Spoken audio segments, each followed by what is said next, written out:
कुत्र्याचा पाठलाग करणारा बिबट्याच बाथरूममध्ये अडकला। ही घटना रत्नागिरी जिल्ह्यातील कुंभारखनी खुर्द गावनवाडी येथे घडली आहे। रत्नागिरीच्या संगमेश्वर तालुक्यातील मोजे कुंभारखनी खुर्द गावनवाडी येथे बाथरूममध्ये बिबट्या अडकल्याची अचंबित घटना समोर आली आहे। या घटनेने या गावात चांगलीच खळबळ उडाली होती। बिबट्या हा कुत्र्याचा पाठलाग करत असताना ऋषिकेश रामचंद्र भालेकर यांच्या राहत्या घराच्या मागील बाजूस असलेल्या बाथरूममध्ये बिबट्या अडकला। या घटनेची माहिती वन विभागाला दिल्याने वन विभागाने या बिबट्याला पिंजऱ्यामध्ये जेरबंद केले आहे। महादूत न्यूजसाठी नसीर शेख, रत्नागिरी।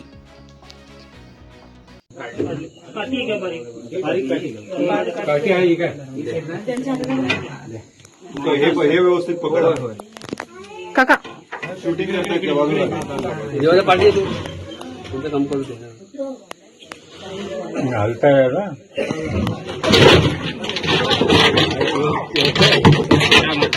बाथरूमचा